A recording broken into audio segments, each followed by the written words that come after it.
Welcome to Buck What You Heard. I'll be filling in today. You all know me as KB on the channel. And we're going to have a special guest, Josh Capo, join us in about 30 minutes. But until then, I will be leading the charge. Just a little bit of agenda for today. We're just going to recap the Panthers game, look forward to the Ravens game on Thursday Night Football tomorrow night. And then we're going to look at the NFC, do a little roundup, kind of see where everything is right now. And if there's time, we'll go over a pick 'em as well. Welcome, Shooter. And yeah, I mean, the Lightning, every Tampa Bay team's been struggling for a good bit now, between the Rays going out early without even, I think they scored one run on one hit, that one home run, and then essentially the Bucks have gone off to a rocky start. The Lightning have gone off to a rocky start, and it's hasn't been looking too good to start for both the Lightning and the Bucks. We're gonna let some people come in here. Did I fire Gene? Of course not. He has some business to attend to tonight, so it'll just be me, and then we'll have Josh Capo come on in a little bit. Lightning will be fine. I agree. I'm hoping I can say the same for the Bucks. We'll see. Um, and then Krem, welcome to the stream. And then Craig, we're definitely gonna get to some Leftwich news as well. So to start off, let's talk about this Panthers game. Oh man! So as many of you know who follow me on Twitter, flew my father up. We went to this game. We drove 2.5 hours, 3 hours really, from Raleigh to Charlotte and then back as well. Really thought it was a good game to go to because I thought it would be the get right game. Well, turns out it's not. In fact, it might be the worst game we've played all season. There were some good things, and I think Josh Capo will be a great resource to explain where some things were right, particularly on offense. But obviously, the end result was not what we expected or what we as fans honestly deserve, given the talent of the roster. I figured we're going to start off with starting off on each side of the ball. I think we have to start off on offense. I mean, we're talking about 3 points here. 3 points against this Panthers team that gave up their entire season the moment that they traded Christian McCaffrey away. Super disappointing. There's literally no words. You got a third string QB, an offensive line who's been struggling all season. DJ Moore hasn't been right this whole season. The Panthers haven't been utilizing him well. He has a big game.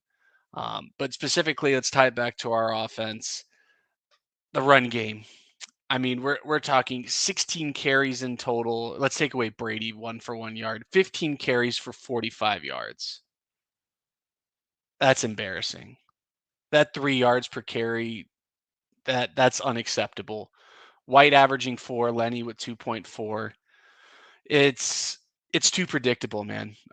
Michael Pless of Real Bucks Talk. Shout out to Mike. He'll hopefully be on soon, back onto the show. But you got to spread teams out if you're going to run the ball. I mean, how many third and ones, fourth and ones are we just not going to get? Um, it's just super embarrassing the way that we just line up and think we're the smash mouth football team. We think we're the Dallas Cowboys from 5 years ago with prime Zeke and the best offensive line in football. I'm sorry, that's just not the case. Kate Otten and Keith have been great given their draft status. However, you can't rely on them to be basically offensive linemen to grade these holes when we're already having a leak at the left guard position. Um, Really, the third and one and the fourth and one sequence were just inexcusable. Byron Leftwich, why are you running weak side against a 9-man box and running duo? Your offensive line hasn't created any kind of push this entire season. You can't do that. And then you run the toss play on fourth down. Everyone and their mother knew that was coming. You ran it last week. Even a bad coaching staff that the Panthers have, I mean, they're on pins and needles right now. They don't even have their main coach, and they figured all that out. It's just truly embarrassing. Again, Brady has okay numbers minus the touchdowns. 32 completions, 290 yards. Again, no turnovers. That's pretty much what the Bucks have done well this season. If I had to pick one thing that has gone well and why we have as many wins as we do, those three wins are tied to limited turnovers. And even why those games are also close between the Packers and not really the Chiefs. That game to me wasn't close, but even the Steelers game, the lack of turnovers was definitely something that keeps us in games. But didn't help us on Sunday. Offensive MVP goes to Puntcules. Um, it's truly embarrassing when your rookie punter Jake Camarda is the one who's basically supplying everything for you. Mike Evans, thank you for bringing it up, Will the Brewer. Mike Evans, that drop. I mean, we're sitting behind the bench here. I mean, I'm 6 rows up from where the offense is. We see Mike win a post route. He is by himself, and he fumbles and kicks the ball away like he's playing in the Little Giants movie. Um, I know in post game he said he was he thought that the it brought a negative feeling to the team, and maybe that put everyone down. That's just the kind of stuff that just can't happen, though. We're too good to have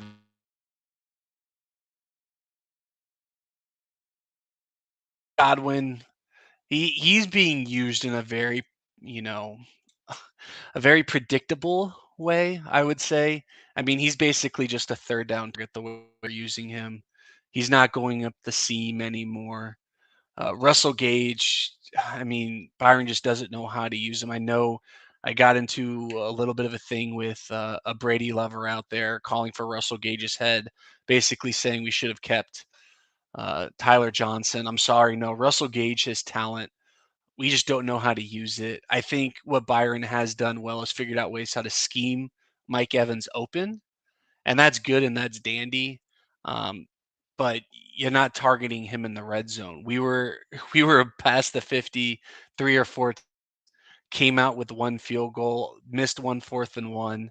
Um, and then we settled for a field goal when you're down multiple scores, and that field goal just made no sense other than to get some points on the board to avoid a shutout, which to me we deserve to get shut out.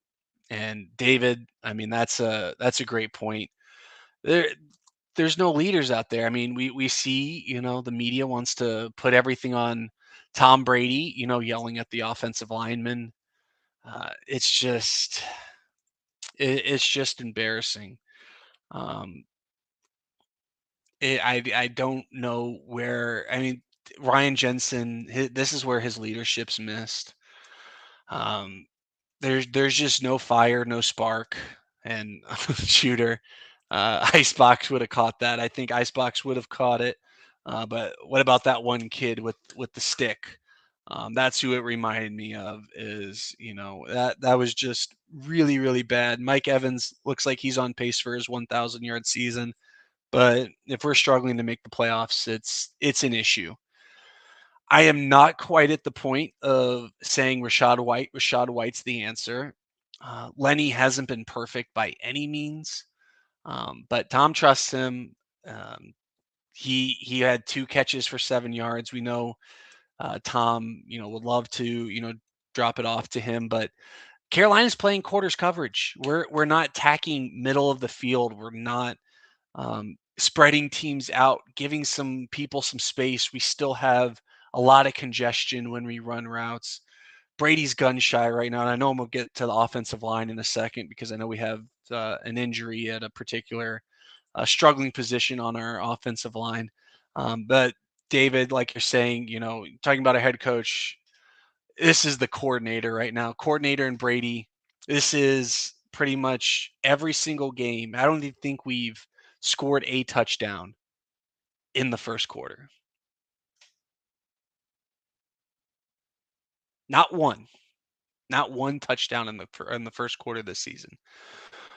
In one of my fantasy leagues, I have Brady, Lenny, and Godwin. I'm benching them all. I can't look at any of these players until something's going on here. I mean, when I think of play calling, there's two real avenues of how to set up what you're going to do offensively. There's the script. So to those who haven't played in, college NFL, um, a script is it can be 10 plays, it can be 30 plays. Different coaches have different things. But essentially what they're going to do is they're going to show different looks. That's going to affect how they set up future play calls later. But also you want to scheme up some big plays where you see openings in film study. None of those are there. I mean, even the Mike Evans play, for instance. Mike's one-on-one coverage.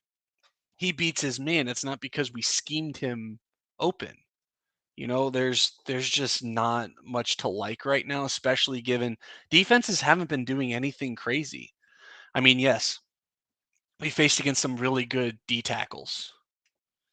Not really much edge presence. I mean, Micah Parsons, got a good of a backup. Great.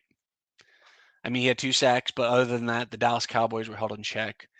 For the most part, I mean, it's just up the middle where this pressure is coming from. Predictable play calling, like David's saying, it's just super annoying. Um, we have seen Leftwich now for 4 years or 3.5 years. The Jameis year, I mean, I'm not saying Jameis has any excuses because he he did a lot of really bad things. Um, but also, what we know about the BA Leftwich system, it's not easy. These receivers got to be able to read defenses, and they're not doing well.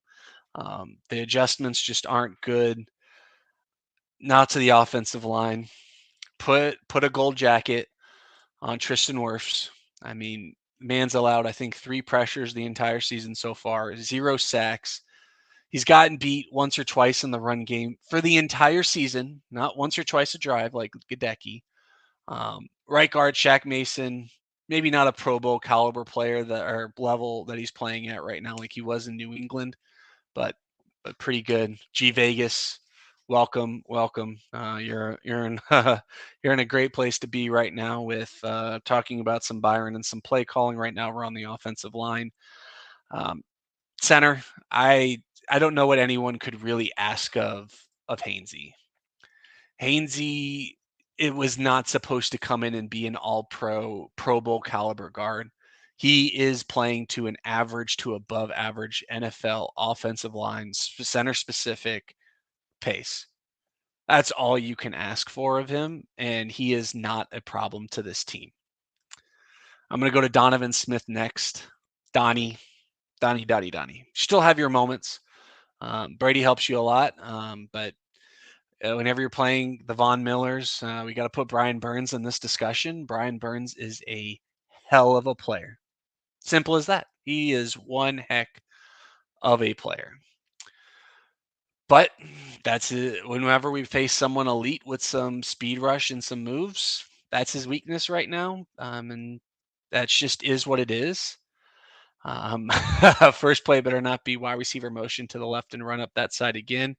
Yeah, I mean Godwin in motion, hanging out behind a tight end is Byron's MO. It's his favorite play, and it's just really embarrassing to see. Now, Luka Decky, man. It is very sad to see how someone with so much potential just hasn't made any progress. And then even worse than that, if any of us performed to Luka Decky's, performance in their jobs and their 9 to 5s, they're fired. I'm not saying Luka Decky should be fired. He should have been benched. He was benched, but it immediately was brought back in. And um, it's just super disappointing. Nick Leverett was doing well. There was no reason to take Nick Leverett out. So, it's going to be interesting, as Shooter's saying. The Ravens went from a heavy blitz scheme to a zone coverage team this season. Um, I don't know if that's the way to Brady because in my eyes right now, win up the middle, whether that's with a D tackle or if you want to show like double A gap, even if you drop or whatever. This offensive line's just not playing up the snuff right now. I'm hoping Nick Leverett. I'm not asking for the world of him. But with Luka Decky marked out with an ankle injury, it's Leverett's time, man. I'm tired of hearing the staff pump him up for the past couple off seasons. It's his time right now. You got to come ready to play. No Calais Campbell either for the Ravens. But this interior struggled against the Panthers, missing even Matt Ioannidis.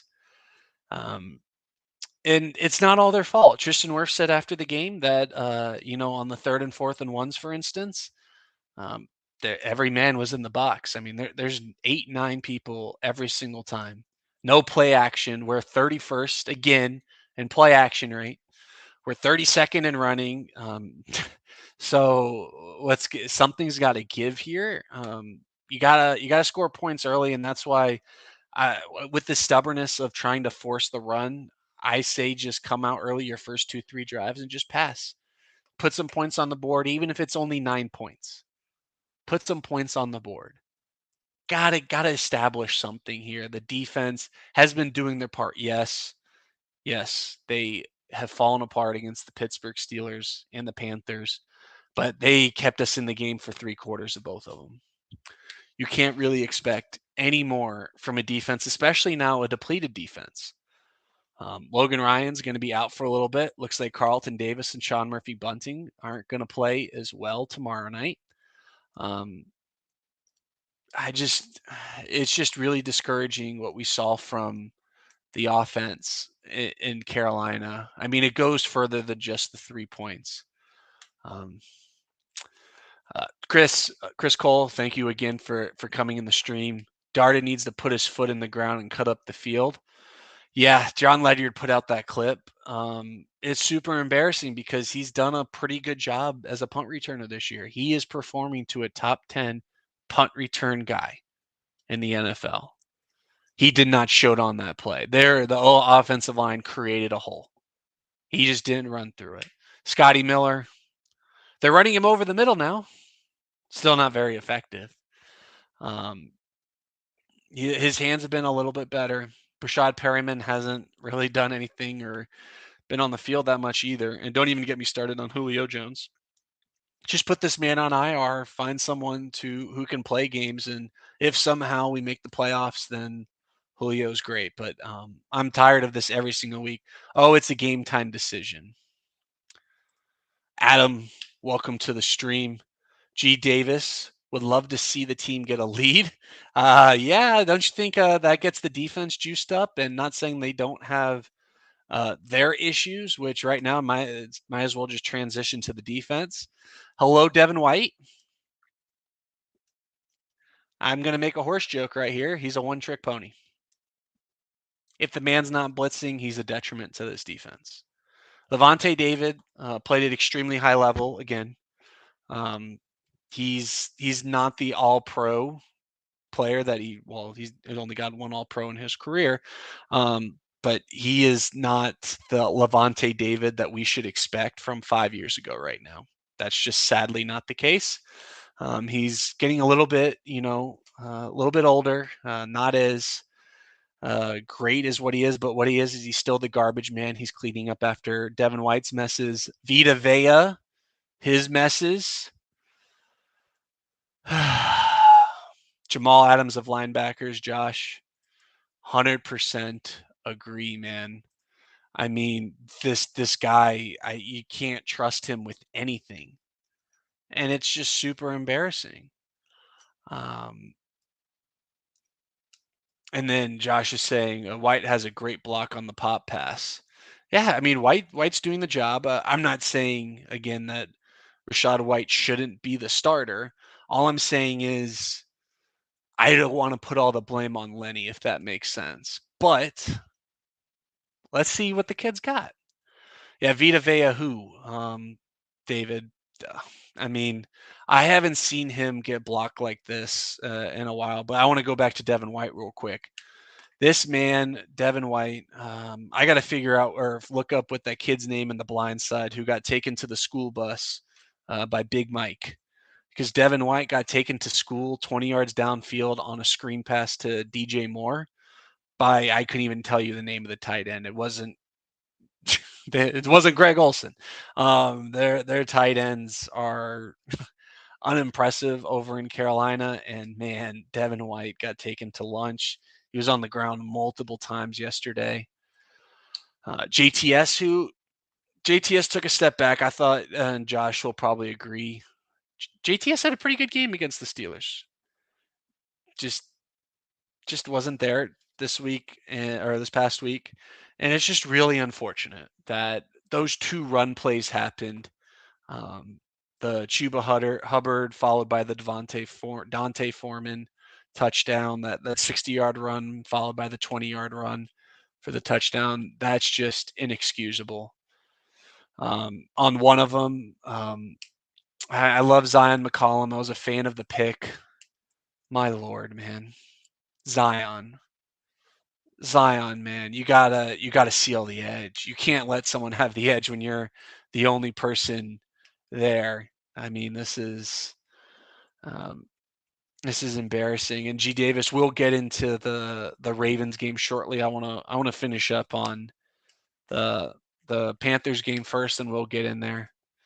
Icky crushed him on the 60-yarder. I haven't watched the 60-yarder yet on film. I'm sorry again, guys. And from a film standpoint, I watched a couple plays over again from the game view, but I couldn't bring myself to break all this down, each individual play, yet at least. It's just been, well, one, a crazy week for me, but then two, it was hard to watching it in person, just to be honest as well. Devin White overrated, and hope he doesn't get a second contract or get a big second contract. Man, yeah, if Jason Light gives him $100 million, I may just tell my wife I'm ready, or my fiance, that I'm ready to pop a couple kids, because this team will not be able to compete if Devin White's making $20 million a year at linebacker.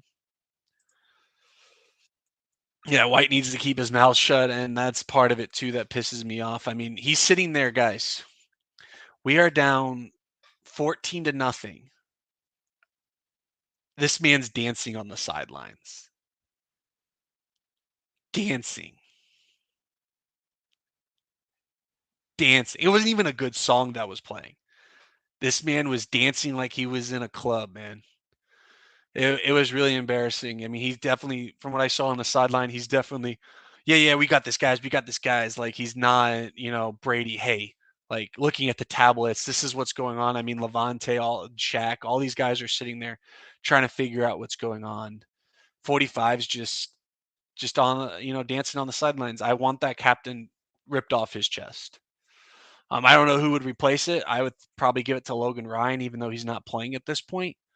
But someone's got to put 45 in check. David, I love that you bring this up, drafting both an inside linebacker and outside linebacker with the first two picks. Honestly, wouldn't be the worst idea in the world. However, I think Todd Bowles is going to throw all resources at the secondary again. This is his MO. I mean, he drafted Marcus May and Jamal Adams back to back in the same draft. Mike Edwards, Jamel Dean, Sean Murphy Bunting, Logan Ryan, they're all going to be free agents. You're left with Antoine Winfield Jr., who, by the way, you do need to pay, and you do need to pay real well. But from an inside linebacker standpoint, Josh Capo would agree too. I'm a big fan of taking those flyers on 6th, 7th year players, hitting that 28, 29 range, have had their seasoning. That's typically where linebackers have been flourishing in the NFL. It's not necessarily day one picks. I mean, heck, we played the Steelers a couple weeks ago. Devin Bush has not been, other than when he's playing the Bucks, I guess, hasn't been a world beater. Micah Parsons is an edge player. Inside linebacker is not a valuable position in this league. Outside linebacker, I mean, it's tough. You just spent a first round pick. You have Shaq Barrett tied up. What are you going to do? Spend another first-round pick on a guy who doesn't play? JTS has the tools. You just got to put it together. Yeah, boomer bust. I mean, there's COVID Devin. That's what Devin White is at this point in his career. Those 3 games in the playoffs after he had COVID, missing the Washington football team game. He's had maybe 2 or 3 other games taking out the blitzing. I'm talking from a coverage, tackling, disciplined game. He's probably had 2 or 3 others in his career point. I agree, David. I agree. Cheer up. It's the NFC South. That's going to be one of our segments today, Shooter. We're going to do a little NFC South roundup because, man, if the Bucs don't win the NFC South, they probably don't have a good enough record to probably win or to get in the playoffs as a wild card. So the division's super important right now. High energy, no football. I think he's no awareness off the field and on the field. Levante David, the best. That's what I mean, man. Like Levante David was playing at a high level yesterday. He probably hasn't been playing to his consistently high level, but he hasn't dropped off. The play's still there. Don't talk about T Swift like that. No. I still need to listen to this album. I gave it one listen through, but I definitely need the good old fiance to walk through each of those songs for me. And I'm really sad that T Swift isn't playing the national anthem. Other than Pone de Replay, not a big Rihanna fan. JPP would have that ass. Oh yeah, that's where he's missed. And I know a lot of people are saying JPP is going to go off against the Bucks. JPP's had an amazing season with the Ravens. No, he hasn't. He had a couple good reps against the backup tackle. He hasn't done much. That good anymore. But what he is he's a damn good leader. And you're right, David. If JPP was on this team, I think Devin White's ass would have been wrung on Sunday.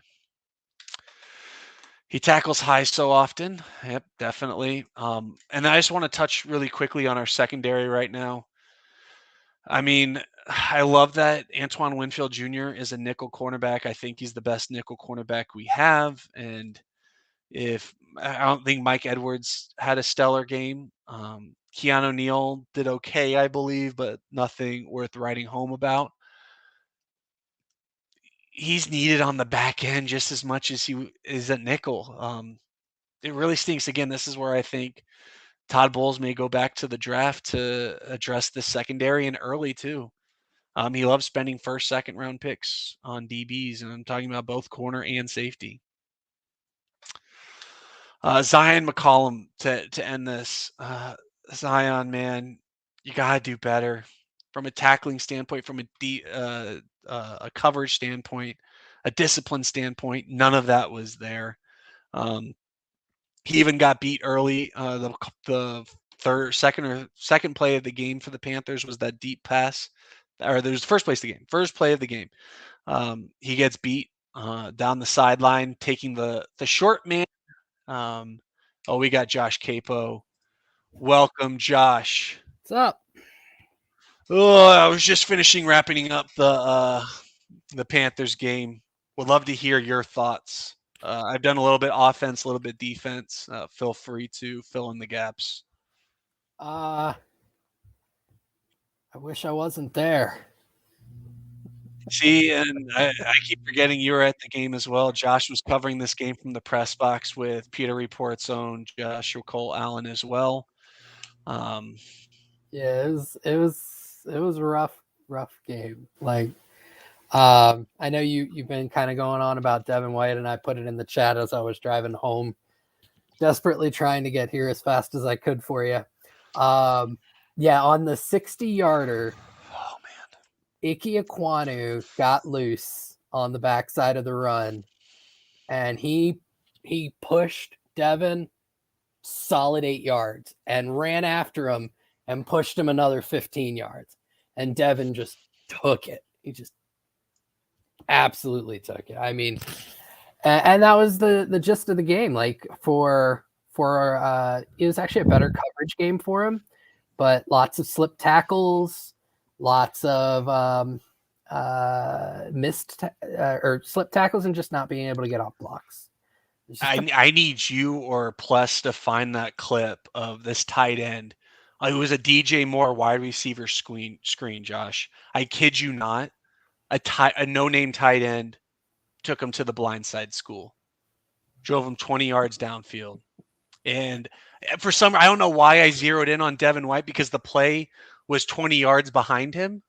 Yeah. But I just watched the tight end just come down. He was weak side too. He comes down and then just gets Devin. Devin just can't shed a block. I mean, this is why you're my king when it comes to talking Devin White and Micah Parsons. Can we just not do this? He can't do that. He can't shed a block. Nope, not at all. Here, I'm sending you something right now in Twitter DMs, but it might be in there. I put together quite a few Devin White clips from Carolina, and I'm not sure if you can drop it in here. And there's 2 good plays, but there's 4 not great ones. Here, and, let me. I don't know if you can drop it in here. You might be able to show your viewers, but there was quite a bit of tape on him to go around. All right. You can Mr. Capo, the floor is yours, sir. So can we just first, I don't know if you saw how I've labeled them. Yes, I did. Just seeing it now, like not like, oh, this is just for me. I find it kind of funny. So which one do you want to start with? Well, let's just start from the top with Devin. Devin can't redirect. I love the title. Yeah. So yeah. So he's gonna come to his left, if I remember correctly, and then have to shoot back right as the back gets through the hole. And you're gonna see he has the opportunity to make the play. There's that hole right there. Nope. Bye, guys. He's got to wait for the safety to come in and save his ass. Just absolutely, like, that's one where you've got to get off that block fast enough, and you've got to make some type of impact on the running back there. And if I remember correct, if I'm looking at that correctly, that's his gap. He's responsible. That was the next point I was going to make, is because Vita has secured the A gap. Right. B gap's his. Yep. Yeah. So, and he lets the offensive lineman do just enough where he's chasing the play. And that's what Devin White does really well, besides blitzing, is he chases the play. Sometimes that's a good thing. Yeah, he's good in pursuit, but sometimes you just want to be where you need to be. Which one? This one. This was a good play. So he did help affect Vita Vea's sack here. And he did a good job of reading this. So he's reading Walker. He sees that the back is staying in to protect. And this is where you like Devin, his ability to say, okay, now I can go in and I can try and affect the play. And he prevented Walker from being able to step up and do anything. He helped that sack. That's a coverage sack overall, but he helped make sure that Walker couldn't do anything with it. And I think it's very important that from a defensive standpoint, I think one thing the Bucs did really well was containing PJ Walker in the pocket. The issue was he made some big throws, which no one thought PJ Walker could do. Yeah, but you didn't even he didn't have to scramble. You didn't see him looking to scramble. The Bucs did a decent job of containing him, but he was able to sit back there. Now, one thing I know a lot of Bucs fans are very frustrated with is, outside of this play right here, no sacks and just a general lack of pressure. And I will agree with that overall. But I think one thing that has to be acknowledged, we talk all the time in Bucs world about how Tom Brady protects the offensive line because of his time to throw. He's been running like 2.24, I think, on the season, even after the Carolina game. Where him and Rodgers are 1 and 2. They both are getting the ball out quick. Yeah. PJ Walker's time to throw in this game was 2.34. Now, a lot of that was some schemed up stuff.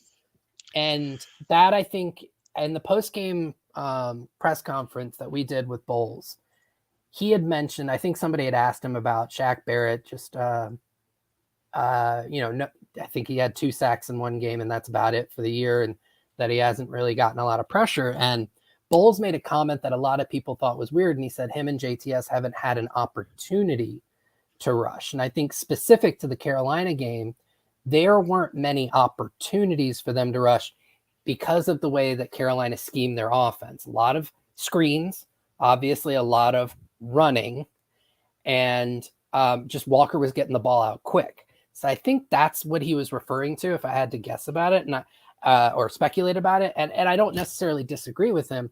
There weren't a ton of opportunities where you saw Walker dropping back to 9.5 and the defense could pin their ears back. And the couple of times that he did, you did see like Keanu Neal almost got to him for a sack. So there were, I get what Bowles was saying there.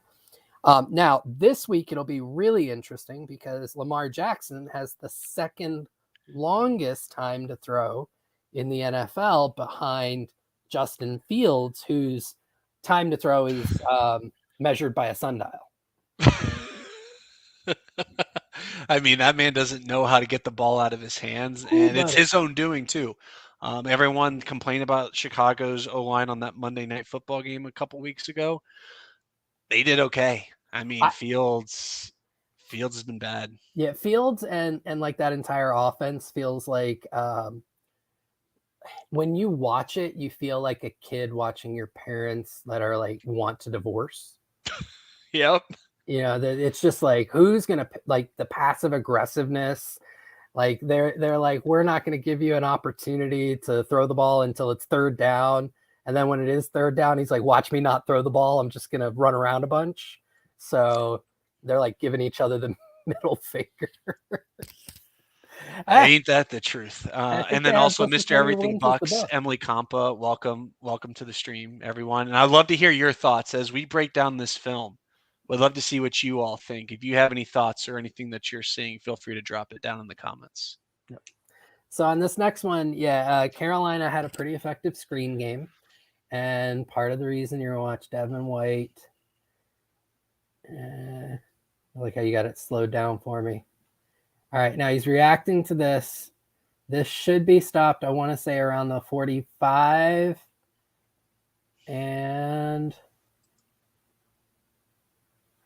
he misses it. Yep. Roll it back from the beginning. So let's follow White for a second. So he's dropping back. Yep. I think he's got a pretty good depth here. Yeah, this looks like it's covered too. Yeah, no one's in front of him. Him and the safety, you got pretty much everything locked down. And then obviously, let's look at that defensive line real quick. I mean, inside here, up the field. Yep. They created that pressure, but that was a beautiful play call. Yeah, Carolina wanted that. Yeah, exactly. And you can see a giant wall. All right, but White. Look at the space. Yep. Now White's got I mean, this was going to be a big play no matter what, but White's basically got the best opportunity because he's going to be able to slip behind the offensive lineman because he's coming from the other side of the field. So by doing that, you can see they're all concentrated on Levante. But look at this too. So Devin, rather than coming downhill, where he has a lane to the running back, he is shuffling more and more to the sideline. But right there, you've got to stick him. Yep. And he doesn't. Yep, goes right through the fingertips. Yep. So go to the 60-yarder, and I'll show you what I mean by Ike Ekwonu. Offensive lineman dream on a play like this. Okay. So Ike is their left tackle, first round pick, top 10 pick, if I remember correctly. And this is going to be fun.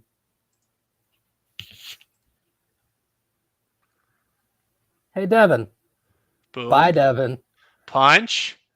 He didn't even drive block him. Just two punches did the trick. And then he took out the safety. And then, yep. That's what you call a -2. To those who don't know what Josh is referring to, he's referring to the PFF grading scale. Each player graded from a -2 to 2 range. Yeah. But that's the thing. If Devin just got drive blocked by a left tackle, I'd at least he got caught off guard or what. I mean, this is just physicality and want to. Yeah. And Ike's a beast. Yeah. But he's also struggled too. Yeah. So, all right, we're bumming out the But I think there's context that's needed. And this has been a great resource. So thank you for sharing that with us. I'm sure you're going to be dropping that in some Pewter Report article That was for soon. Scott. Scott's got something he wants to do with it. He The big texts boss me. man. He goes, put this together. I said, okay, here you go. Now, my big one was earlier today. I made the case for dropping Lenny to basically, I kind of said Lenny and Rashad at this point, maybe Zeke and Tony Pollard. Oof. So, that's a great comparison. In fact, Zeke, who do you think is better right now, Zeke or Fournette? Right now. I haven't seen enough. So I'm never going to make it as a huge analyst because A, I hate player comps. All right. And B, I'm not willing to say something unless I feel like I confidently have viewed it enough. I haven't watched enough Dallas. I would say based off of. But they're on every 4 o'clock. I'm just kidding. Yeah, but I'm usually I'm like just teasing. writing. I know you're usually doing something. I'm just teasing because, of course, they got the prime time slot. Yeah. So I will say from the Dallas Bucks game, and unfortunately, I only saw about. Well, no, I watched the tape afterwards. Yeah, I'd say Zeke's probably better, just because I agree. Lenny, he does not trust the scheme or the blocking, and because of that, on almost every carry, he's either deciding he's going to try and do something different with it, or I mean, that's really it. I mean, he's breaking down and just putting a lot of wasted movement into extra steps.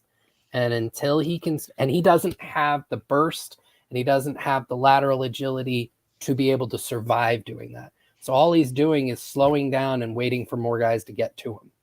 And whereas Rashad, every time he touches the ball, he is explosively moving upfield. And it's really a joy to watch. So for Shooter and Stash, you're saying, hey, I'm getting depressed. Like, you should be really excited about hopefully seeing a lot of Rachaad White, because I think that he could be something special. Do you think that we're going to give him the workload, though? Or do you think, I mean, we've already seen it last year. I mean, JTS didn't get much playtime because they said JPP was the money man. Well, they just paid Lenny. Yeah. I think you'll continue to see Rachaad White get more looks. I really do. Like, I looked at their snap counts, and he's continually getting more and more snaps. And I think Lenny is slightly getting less and less. So is it going to be where I want it, where it's like 60-40 in Rashad's favor? Probably not. But I think you could get something close to 50-50, which isn't a bad thing. So. And then Shooter, thank you for asking that question. Before we get to the Ravens, any final thoughts, Josh, on the Panthers game? Other than the garbage bag you probably threw up in as you were leaving. You're going to hate me for this. Oh, I know. You've already. I told people you would say this at the beginning of the podcast, so let's just let it out. Execution failed him, and I never thought I would be this guy, right? Because I've been pretty solidly on team. He's making a lot of mistakes, but Byron Leftwich called a much better game. Notice he said much better, not good, not great. He had better. He had a couple of key gaffes. I think Paul Atwell really broke down a really good one. It was first drive of the game. It was 3rd and 11. It was a cab route. I think I even know the name of the play. I believe it was trips left 80 cab, I think. Okay. So I'll try and describe it. Please. Your Z receiver on the right and Mike Evans lined out +2 splits, so 2 yards wide of the numbers. And they're running like what I think it was 12 or 18 yard comebacks. Okay. And then Chris Godwin is working from the left slot, and he's working right. And he's got an option route, which is huge in the Arians offense. So he's got 3 options based on what he sees. Okay. If he sees the middle of the field is closed, which means 1 high safety. Okay. He's supposed to basically kind of turn it into a crosser. Okay. So he comes across the face of the safety. You're hoping to get leverage on that throw, and Brady can hit him, and he gets the first down. If he's got middle of the field open, which means too high safety, he would just stem that vertically and basically split the two safeties. And if it's Tampa 2, okay, if he sees the middle linebackers dropping to deep as part of Tampa 2, he would just sit down, okay? And Paul really does a great job of breaking it down. Godwin properly read it, and so did Brady. It was single high, so it was middle of field closed, so he's supposed to run the crosser. But the Panthers knew that the Bucs would most likely run some form of that, where Godwin's running that delta route. So they basically like tricked the Bucs and said, okay, we're gonna have the one high safety, but they shaded him all the way to the right side of the line. And so basically Godwin's running this crosser, but he's running it right into the safety. So he can't get that outside leverage, or at that point it'd be outside leverage to the right sideline, and for Brady to get a good throw off. So Brady throws it, the safety's able to bite down really, really easily and break up the pass, almost pick it off. So yeah, it was, there were some of those, the 4th and 1 toss play, that would be another one where the Panthers saw it coming, you saw it coming, everybody saw it coming. So still not perfect, but the things you talk about, people have been wanting Byron Leftwich to do, call more first down passes. He did that. Okay. Oh yeah, no, that's definitely wasn't the issue. Again, Yeah. my biggest issues to the game came down to the play calling, 3rd and 4th and short, and then once he passed the 50, he was like, we got past the 50. Yeah, they And didn't it have was a just single like, 3 and out. I think which a is lot of people crazy. forget that. Not a single 3 and out. And as much as everybody is on Byron, when you have an offense like this, you have got to be able to expect them to get a yard. Okay. Yes, the 4th down call was not the greatest, and then this is where kind of I want Rachaad White in, because on 3rd and 1, 4th and 1, I think he has because he's more decisive and more explosive, I think he has a much better opportunity to pick up that yard. But I'm not going to put that on Byron's feet. Like 3rd and 1, you should be able to run the ball and get a yard. Now, they keep inviting way too many people into the box, and I would like to see them go to 11 personnel, spread things out a little bit more and run for that yard. But Byron Leftwich had a much better game. Unfortunately, most people don't see that for 2 reasons. Number one, because of the way he handles himself with the media. He's very openly defiant of their questions and just invites more criticism that way. And then number 2, the execution by the players on Sunday, to Emily's point here, it failed them. All right. I mean, where execution has been decent all season and the play calling has failed, Byron makes some changes, some positive changes, and the play calling, or I'm sorry, the execution then lets him down, and that's how you get a recipe for 3 points. Josh, can you explain why 11 personnel? Why spreading? Like, what do you mean by spread? Are you talking about running the spread offense? Like, what do you mean? Not so much. So the Bruce Arians offense, oftentimes you'll see Godwin in motion, right? And he's usually motioning from outside into the slot or from one side of the formation to the other, but he typically ends up very close to the offensive line. Okay. So, and there's 11 personnel just means 3 wide receivers, 1 running back, 1 tight end. And that tight end is often on the line as a Y tight end, your traditional hand in the dirt tight end. So when you do this, you're bringing Godwin across the formation and you're putting him right at the end of the line there. You have put 7 offensive players in the box, right? The defense is going to respond by putting at least 7, maybe even 8 guys in the box, right? Especially if they're running like a single high safety, because now the nickel corner who's on Godwin is in the box. You have your 2 linebackers, your 4 linemen in the box, and you have that strong safety down in the box. And now you want to run the ball. So you want to run the ball with 7 guys blocking, one of which is Chris Godwin. He's a willing blocker, but he's not an amazing blocker.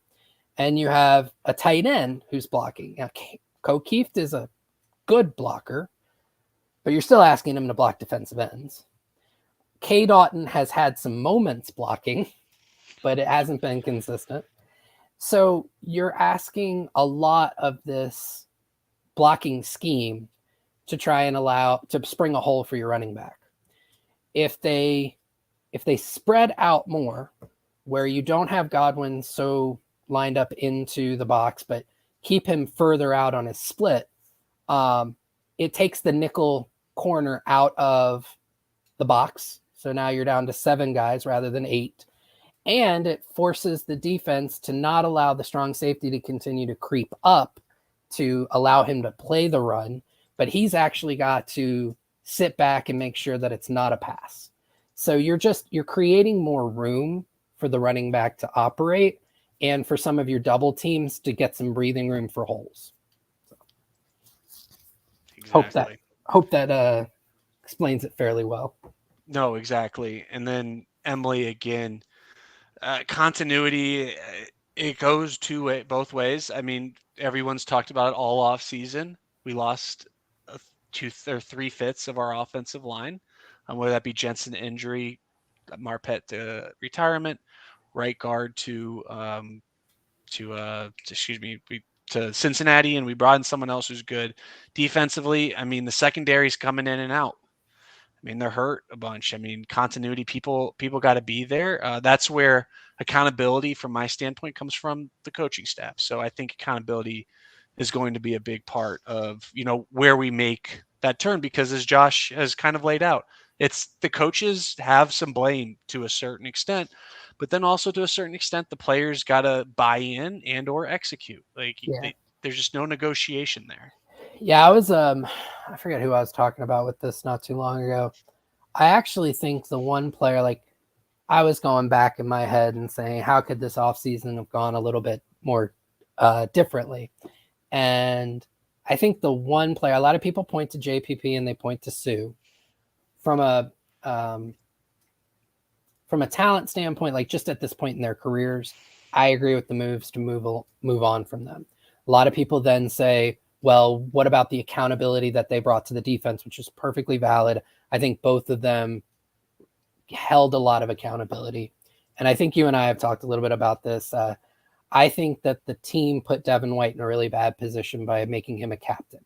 And when I think about a captain, it's got to be somebody who has a consistent level of play, who can then say, you've got to perform better. And with Devin playing the way that he is, it's not like the rest of the team is blind to it. I don't know if he has the credibility in his own level of play to be able to elevate everyone else and hold them accountable. And so I go back to Hoop had a consistently high level of play, who also brought some attitude to the defense that they don't have this year. And as well as the Bucs secondary overall has played, Jordan Whitehead certainly was a guy like that. Now, full disclosure, in the offseason, I was hey, you can probably move on from Jordan Whitehead guy. So this is me kind of taking an L on my initial thoughts on whether he should stay or he should go. But Jordan Whitehead played consistently well. He had some limitations in his game, but certainly not anything that wouldn't be terrible. He was a good player, but he also brought a swagger.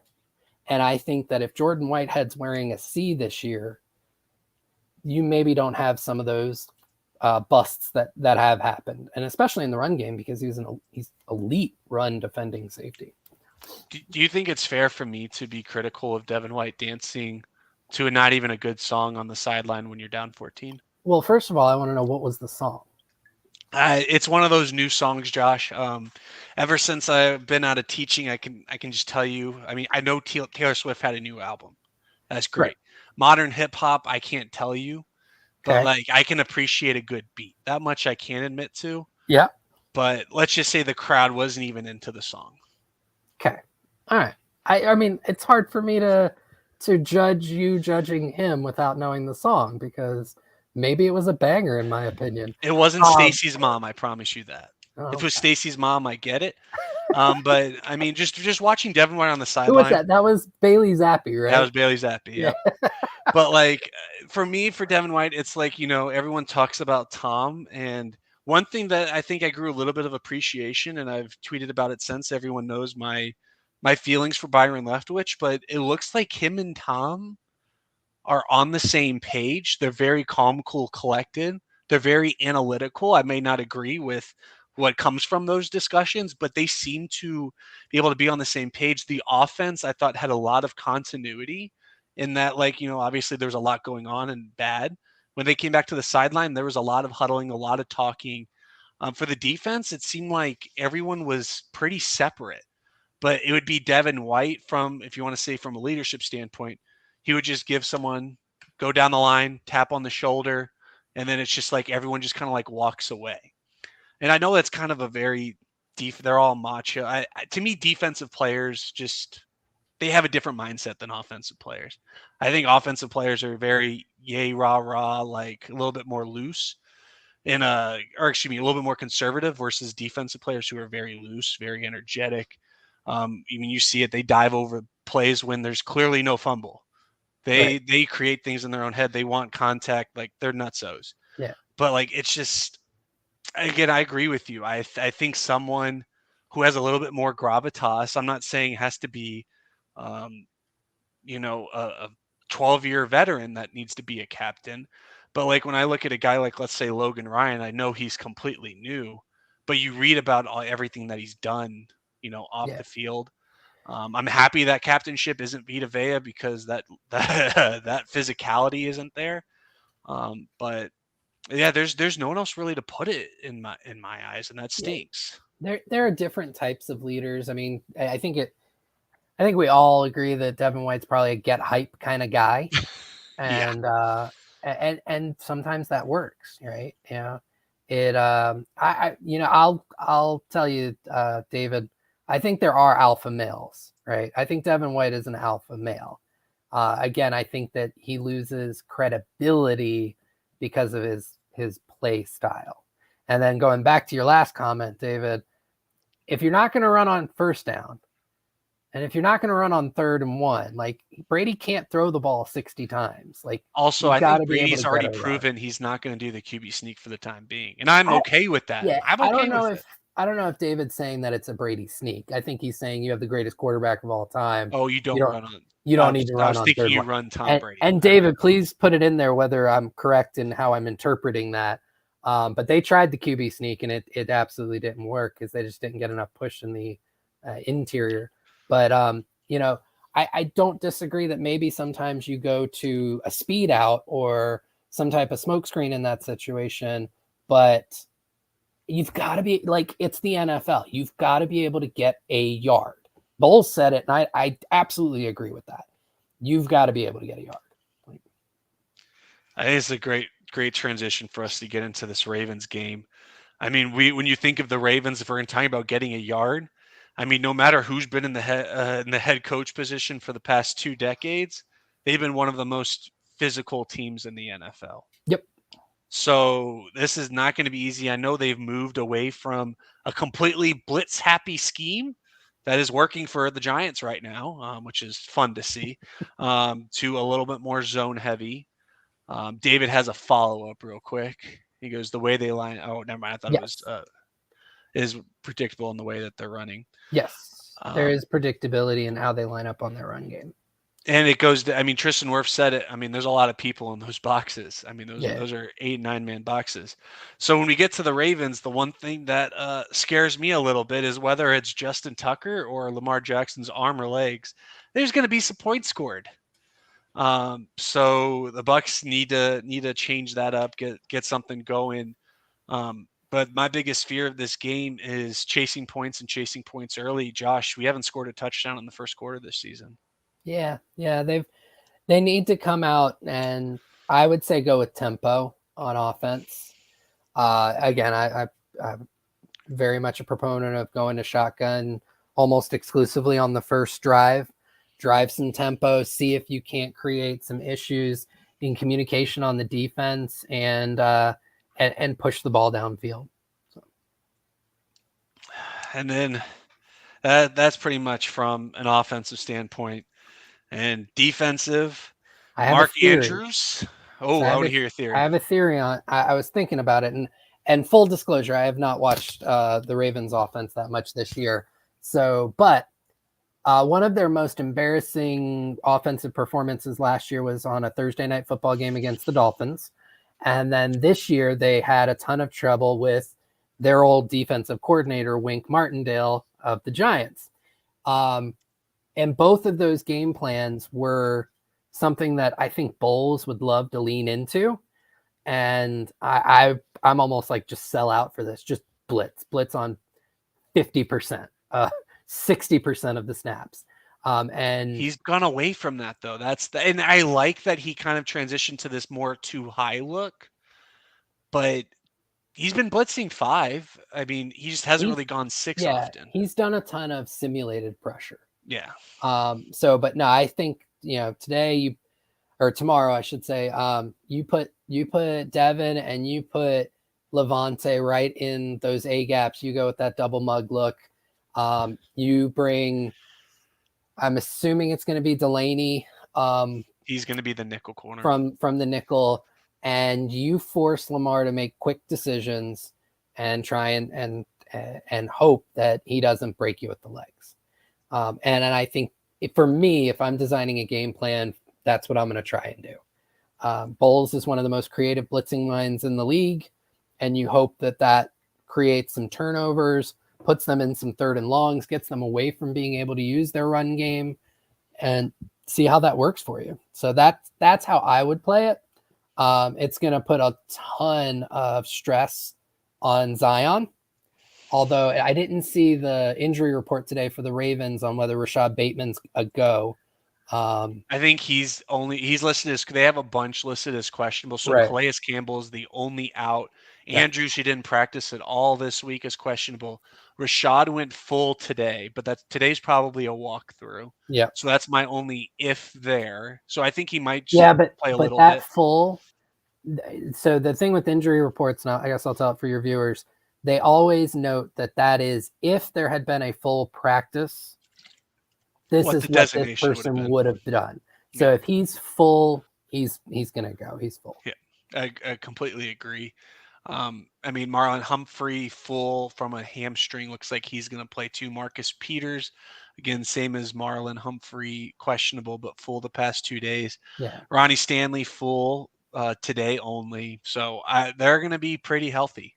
Yeah. We got a nice little laundry list for us that's going to be out. We got 6 Brait confirmed, out, right? Yeah. Davis out, Gage out, Gadecki out, Murphy Bunting out, Winfield out, Julio Jones probably out, and then Antoine Winfield, and Akeem Hicks, is doubtful. Yeah. Yeah, is doubtful. Yeah. Yep. Yeah. So, but that's how I would game plan the Ravens offense. Is I'd bring 5, 6, 7 on 3 out of every 5 snaps. So. Yeah, I mean, the receiver. I mean, Rashad Bateman's the one who's done pretty much all the work this year. Duvernay's gotten loose deep. He's had some deep shots. Yeah, see, that's what I mean, though. But for the Bucs, I mean, they've given up some big plays, but that's mainly been on the ground, and they were mainly last week. Yeah. They've done a pretty good. I mean, it's crazy to think that the Bucs have a 3-4 record with as little as they've turned the ball over, and how limited they've held teams to chunk plays. I mean, they've given up. They've been really bad on 3rd down. That's where I think the defense has lost some games, but. The funny thing is, and I think a lot of people will probably tell me I'm flipping crazy. You're flipping crazy. I have more faith in the Bucs offense going forward than I do the Bucs defense going forward.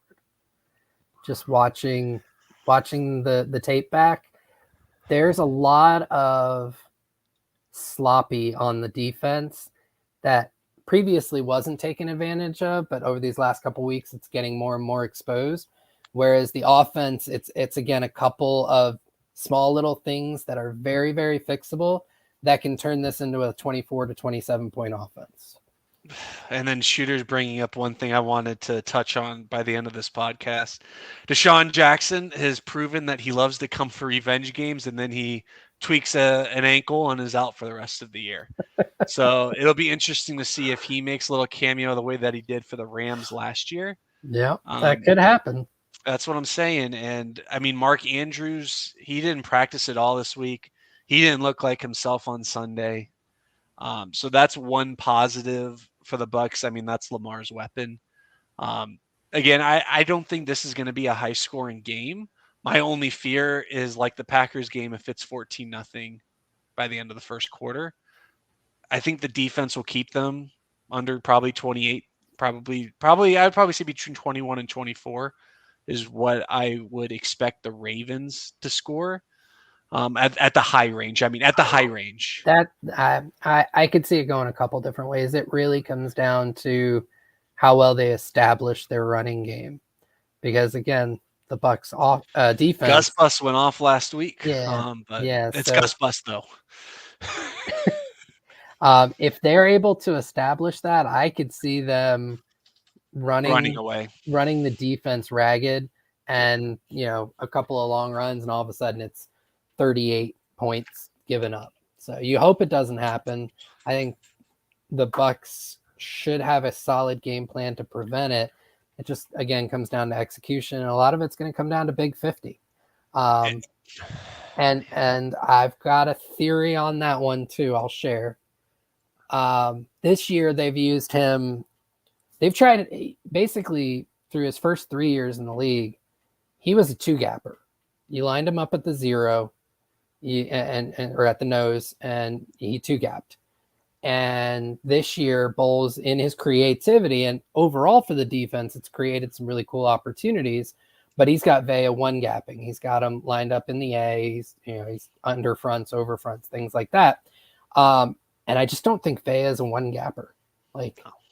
And so I think at a certain point, Bowles is going to have to decide, do I want to sacrifice my creativity, or do I want to sacrifice my big defensive tackle that I kind of build the defense out from? So it'll be interesting. I think I would almost want to see like a return to last year. In this game, I agree. Yeah, absolutely. This is the game where you have cover three, cover one, 8 men. You put Neal in that box. Yep, and you've got Vea at the zero. A little bit more Will Golston playing the 5, and I don't know if I want to see Logan a lot unless it's an obvious rush down, but maybe Raheem Nunez-Roches or even Deidrin Sanat, who's been a really solid run defender this year, him at the other 5, and you let those guys two-gap, and hopefully that helps control the run game. And that helps Devin White too. And I think we're giving Devin White a lot of crap on this podcast, and a lot of Devin White's success and the defensive success came from his Josh is basically saying from the front, basically controlling it. So Devin hasn't faced this many tackles and guards and tight ends reaching him because of those two gaps that Josh is alluding to. I think I'm just curious whatever the offense is going to put up in this game. The Ravens aren't going to score 9. So it's just like, how much is it? Can we keep it close? Lord, I want to see what Justin Tucker does in the south end zone. He's probably going to be perfect, but that's gotten every kicker, it seems. Just want to see if it gets him. I don't think he hasn't kicked here in 8 years. Oh, wow. So, I didn't know that. Yeah. The last time he kicked in Ray J, the Bucks got blown out, and I was in college. So I remember watching that game. I think it was a 40-point blowout. I think it was Lovey. Oh, well, that makes sense. So in this game, I think this is like, I'm not going to say it's like, one of those lose-lose type of situations. I think you just got to hope the Bucks look competitive. If they lose, they lose. I just want to see life. I want to see good things. I want to see execution. I want to see a good game plan, both offensively and defensively. Yeah. Let's take those baby steps. I mean, from an NFC roundup standpoint, the Saints just named Andy Dalton their starter. The Panthers traded away their best player and are still going to move forward with their third-string quarterback. There's opportunity there. The Falcons are going to falcon. They're going to be that rabbit, slow and steady, wins the race. They're not going to blow anyone out. They're going to be in some games. But it's whether or not they're going to close some stuff out. Falcons have the Panthers this week. Yep. And I would expect the Falcons to win that. So that what that means is if the Bucks are going to stay at the top of the NFC South, they have to win tomorrow, at least for this week. If you take any solace in a loss, I think I agree with you. You look for, from a process standpoint, is there improvements? Are they learning from some of the things that they've been consistently poor at? And then you say, okay, if it's a loss to the Ravens, it's an AFC opponent, and the Bucks still have an opportunity to go 5-1 in division, in what's a down division in a down conference. A few things for Bucks fans. I know somebody was saying they were depressed earlier. Shooter and Stash, I think, was the betting markets. 80% on the Ravens, baby. Well, no, I'm not going with the game. Oh, okay. The betting markets have. Where do you think the Bucks rank out of all 32 NFL teams at this moment in terms of odds to win the Super Bowl? Oh, I saw this earlier. It's like 4th. Yeah, it's 4th. Yeah, I saw that tweet earlier. And it makes sense though. It does make sense because I think a lot of those bettors are not thinking of the Giants. They're not thinking of the Cowboys, who those are 2 of the 3 best records in the NFC right now. Right. And the Cowboys is earned through a good roster. The Giants have won some very fluky games, although I am a Dayball stan. And Emily, I'm not saying that there's going to be a loss or that you should want to see a loss. I'm just trying to present some context. Exactly. Because right now, for most Bucks fans, the sky is falling. All right. And based on the level of play you've seen over the last couple of years, the offensive dominance, especially last year, I think that. that's because the offense last year, with basically other than the 3 offensive linemen, is the same. Yeah. And Gronkowski, right? Okay, Gronk. Yep.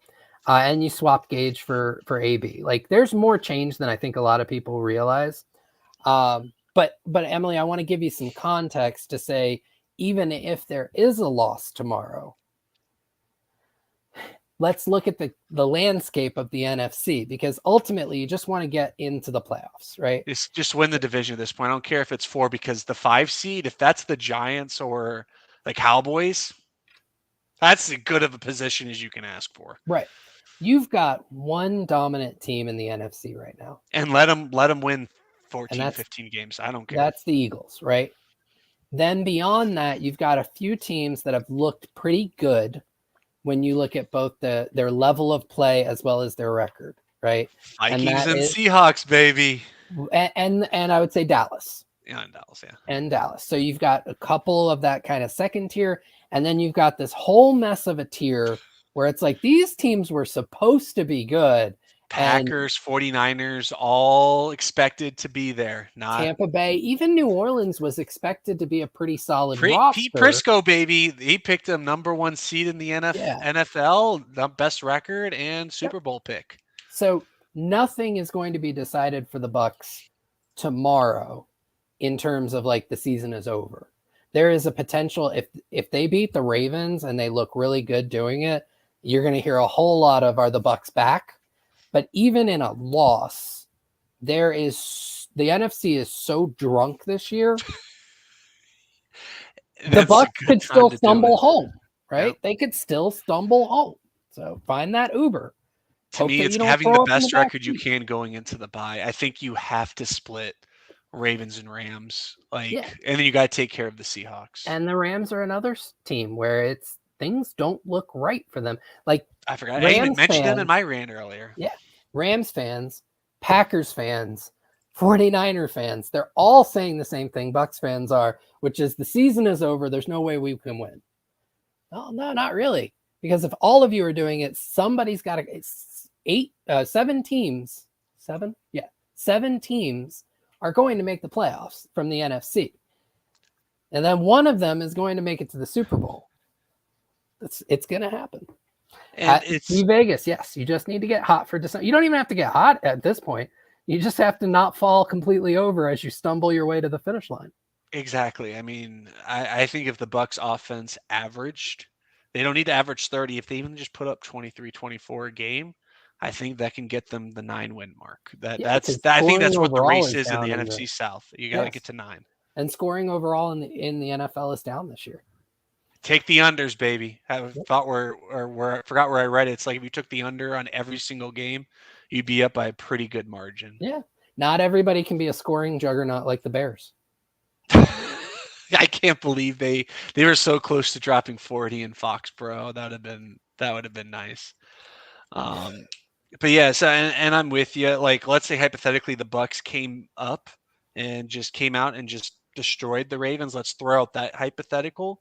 I'm still worried about the Rams just because they got our number. So that's why I think progress, whether if they want to win by 20 or win by 2, or lose by 2, whatever the case is, I need to see progress because I agree with you, probably a little bit less more so than your opinion about Leftwich calling a good game. I think he took improvement in his scheme. I will agree. I still think his script is shit. I mean, Mike does drop that ball. I think that changes some things. But from a Raven standpoint, you got to come out. You can still run the ball 20 times a game and throw 12 of your first 15 plays on the offense. All right. I want to give Mike catches the ball. Otten's not covered up. Rashad gets the back shoulder. Okay, but we can't put that on Rashad though. That's all I'm going to say. I know. I would say Brady missed the entire middle of the field there. I know John Ledyard, that wasn't his read, but yeah, he wasn't supposed to look there. Like, that was a good read, and Rashad's just got to know he's got to come back on that, right? But there's 3, and then number 4, if Lenny picks up 3rd and 1. I'm not going to say the 4th and 1 because those 4 things happen. Tell me what you think about the offense and the game script. No, that's valid. Again, like a 24-point game. I'm just sick and tired of, like you make certain, like, progresses with Godwin, and then it's like the next week, let's just go back to only Godwin screens, Godwin just running, 6s over the middle. Evans, he makes his steps after a couple weeks of being ignored. Otten does some great things, goes away. O'Keefe, beautiful play action play to That wasn't play action. Or no, it wasn't play action. Okay, beautiful play. But you had the personnel in and you thought it was going to be a run play. But the funny thing is you're like the 4th person who said play action on that. I was at the game. Expect there's no way that O'Keefe gets that open. Well, O'Keefe went full Mike Evans a couple weeks ago, so he's earned my respect in the I just thought it was hilarious. Like I said, you're like the 4th person who immediately refers to that as play action. I'm like, no, surprisingly enough, it was just a straight drop. But my point is, it's like we just go, and it's Pless's point, we go away from things that work. Why not repackage some things in different looks and just run the same thing? That's my issue. I get it. I mean, I don't think there's that a simple solution because how can we run the same run play 15 times in a game but not a pass? I've pointed this out to you. I don't think I think we are too predictable in certain situations. Agreed. Okay. Especially personally. But we can't sit here and say we want them to do the same stuff, but then they're too predictable. Like, those are literally diametrically opposed arguments. I'm talking about repack. Like, you can still, if they want to run 12 personnel so badly, you can run sail, you can run mesh, you can do those same concepts, and he has shown he can do it. But what I'm saying is, if something's working, you can, like, for instance, Panthers. They're playing quarters coverage 75% of that game. Yeah, so you're not going to do mesh against a zone heavy look. I know, like, but I get what you're saying. Yeah. If something works, come back to it and see if you can keep getting not the next play, right? But 2 or 3. Do it out of a 2x2, or do it, from the other side, or put it in a shotgun look. I get what you're saying. Like, there are some opportunities there. Hey man, I am gonna have to bounce because Go for my it. son is about to head off to bed, and I haven't seen him in a couple days, so I want to spend some time with him. Go do it. Family's important. Josh, thank you again for hopping on. We'll be on for a couple more minutes, everyone. But make sure you say good night to Josh's son in the chat, everyone. I'll see you, man. See ya. All righty, let's do a quick roundup, or excuse me, let's do a quick prediction. I know Gene and I typically don't do predictions on this show, but that happened during the Super Bowl run. We're kind of losing pretty bad right now. I'm going to take the Ravens. Ooh, let's call it 21-17. I think this is going to be a relatively close game at home. Home teams have the advantage on Thursday night. It just stinks that we have to play how we're playing right now because it's hard to have some success. Again, like Emily, like we were saying earlier, it's not like we want. Excuse me. It's not like we want the Bucks to lose, but they're just not showing enough for us to have any confidence. I mean, Josh and every Pewter Report staff member basically put that the Bucks get right game was going to be on Sunday, and probably the game they shit the bed the most. So from an NFC South standpoint, I mean, like Josh is saying or said earlier, the Falcons are playing the Panthers, so that's a big one. Jameis Winston, no longer the quarterback moving forward for the Saints. I think he'll be playing at some point. The Saints have been decimated with injuries, so whether if it's Dalton's play or an injury, I could see it.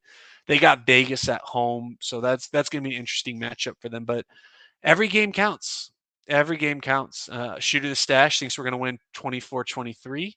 That's a good one.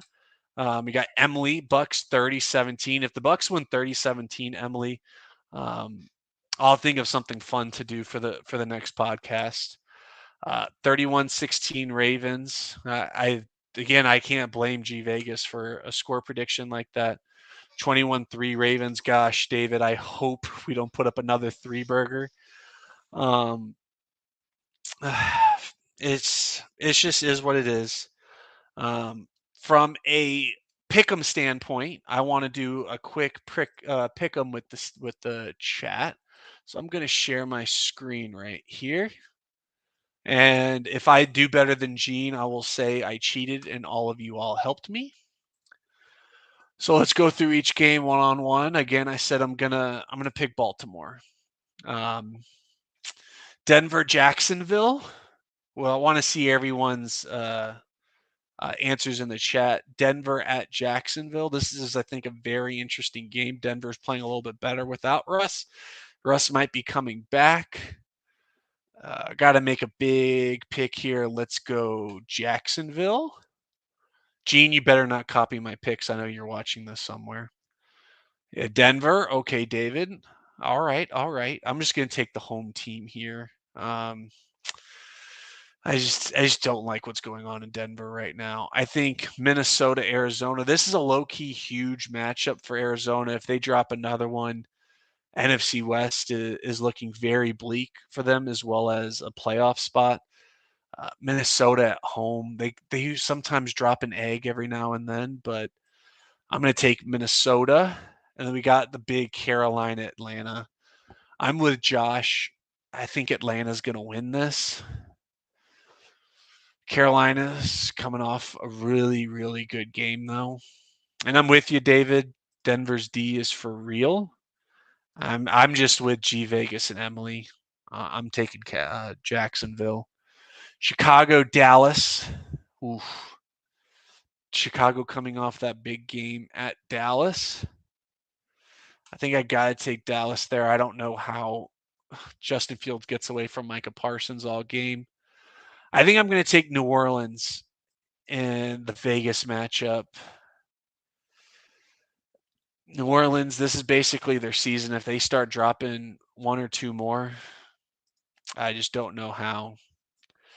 Yeah, Atlanta, the boys, Minnesota. Those are all my picks. And then we got Detroit, Miami. Ooh. I think I got to take Miami, but I think Detroit gets back to their scoring a lot of points and not doing much else, if that makes sense. And then we got New York and New England. Ooh, I think this might be my first upset special. I just I just don't know if I can trust the Jets. Here it's just Bill Belichick's coming off a really bad game. Sure, New York, I just don't know if they can do much offensively, and then even defensively. As long as New England doesn't throw away from, or if they don't throw at Sauce Gardner, I think they'll be okay. So you got Miami and Vegas. Okay, okay. And then we got the Raiders are not impressive. I agree, G Vegas. And we got the Jets, Jets. Pittsburgh at Philly. Oh man, the Battle of Pennsylvania. I think we got to give that to Philly. Houston, Tennessee. I don't think anyone in this chat's going to be picking Lovey. Ooh, split down the middle here. Giants, Seattle. Ooh, Giants got to go West Coast. Ooh, this is a very, very important matchup. I think if DK plays, Seattle's got a chance. Just because I don't know about DK yet. I'm going to take New York in an upset special. Oh, Rams, San Fran. I can't bet on Sean McVay versus that man, Kyle Shanahan. I can't do it. I can't do it. I can't do it. He's won that one. Sean McVay won the one playoff game, but nothing else shows me he can win that game. Indianapolis at Washington, or Washington at Indy. Oh man, Matt Ryan benching. Matty Ice, no longer the quarterback. I'm going to take Indianapolis only because of Jonathan Taylor. Yeah, he's not expected to play DK. That's what I mean, I own him in one of my fantasy leagues. Only reason why I couldn't pick him. If DK played, I think they had a chance. Both of you are picking Seattle too, David and G Vegas. Wow. All right, Buffalo, Green Bay. I still think Green Bay could possibly pull off this upset, but Buffalo is just too good. Cincinnati, Cleveland. I mean, Cleveland's are sellers right now. So let's wrap this up, and let's wrap up an amazing podcast. Everyone, it's been a pleasure leading you all today. Gene will be back next week. It was a busy work day for him. Just wanted to shout out everyone in the chat real quick. G Vegas, David, Emily, Chris Cole, Shooter, Rob G. Who else am I missing? We got Will the Brewer. We got Mr. Everything Bucks. We got Craig Carr. Thank you all. Josh, obviously, our wonderful guest. It's been an absolute pleasure hosting all of you tonight. Please, again, like, subscribe. We will definitely be on next Wednesday at 7. Hopefully, we have some good things going on. We want to be able to celebrate a victory Friday, a victory Monday, and hopefully next week a victory Wednesday, where we can talk about the Bucks being back on track. But again, this is KB signing out. Hope everyone has a wonderful rest of your night, rest of the week. Everyone be safe tomorrow. I saw a couple of you mention you're going to the game, like Shooter. Again, just be safe, everyone. Let's hope for a Bucks W. And to sign off, go Bucks.